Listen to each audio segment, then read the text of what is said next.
সকলেই আল্লাহকে মহব্বত করে। কাকে মহব্বত করে? সবাই কাকে মহব্বত করে? আল্লাহকে মহব্বত করে। সবাই একটি আওয়াজ দিয়ে বলে আল্লাহু আকবার। আরো জোরে বলেন আল্লাহু আকবার। আমাদেরকে খানা খাওয়ান কে? আমাদের রব কে? পুরা পৃথিবীর মালিক কে?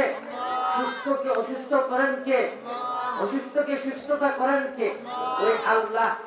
এই পৃথিবীর মধ্যে যত মুসলমান আছেন সকল মুসলমান আল্লাহকে ভালোবাসেন। কাকে ভালোবাসেন? আল্লাহকে ভালোবাসেন। আর আল্লাহ বলেন কুল ইন কুনতুম তুহিব্বুনাল্লাহ ফাত্তাবিউনি ইউহিব্বুকুমুল্লাহ। হে নবী আমার, আপনি বলে দেন তোমরা যারা আল্লাহকে ভালোবাসতে চাও, তোমরা যারা আল্লাহকে মহব্বত করো, ফাত্তাবিউনি, তোমরা আমি নবীর অনুসরণ করো। তোমরা আমি নবীর অনুসরণ করো। তার মানে আল্লাহ বলছেন যে হে নবী আমার, আপনি আপনার উম্মতদেরকে জানিয়ে দেন তোমরা যারা আল্লাহকে মহব্বত করতে চাও, ফাত্তাবিউনি, তোমরা আমি নবীর অনুসরণ করো, ইউহিব্বুকুমুল্লাহ, আল্লাহ স্বয়ং তোমাদেরকে ভালোবাসবে। সুবহানাল্লাহ।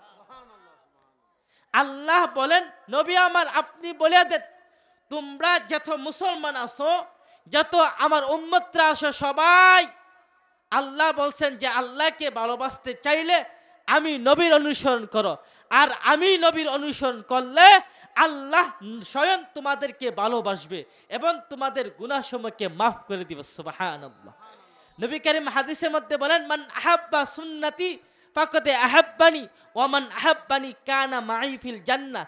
যারা আমার সুন্নতকে মহব্বত করলো, অর্থাৎ আমার সুন্নতকে মানলো, সে যেন আমি নবীকে মানলো, আমি নবীকে মহব্বত করলো।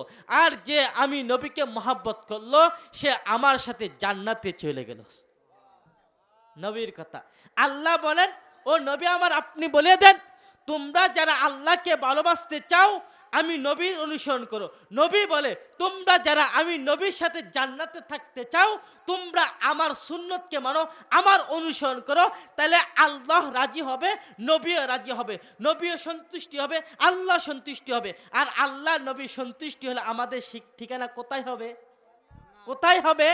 জান্নাতে হবে। তার মানে যেই নবী তো সাধারণ নবী নয়। নবী করিম সাল্লাল্লাহু আলাইহি ওয়াসাল্লামের অনুসরণ কেন করতে বলছেন? নবী আমার আর আপনার জন্য মৃত্যুর আগেও কাঁদেন, আমার আর আপনার জন্য এখনো রওজা শরীফে শুয়ে শুয়ে কাঁদেন। সুবহানাল্লাহ বলি। এবং কিয়ামতের ময়দানে আল্লাহর নবী সকল উম্মতগণ সকল নবীগণ নাফসি নাফসি বলবে, আমার কি অবস্থা, আমার কি অবস্থা হবে। আর ওই কিয়ামতের ভয়াবহ অবস্থা আমার আর আপনার নবী নিজের ফিকির না কইরা আল্লাহর কুদরতের পায়ে সেজদা দিয়া বলবে উম্মতি উম্মতি, আল্লাহ আমার উম্মতকে বাঁচাও। আল্লাহ আমার উম্মতের কি অবস্থা হবে?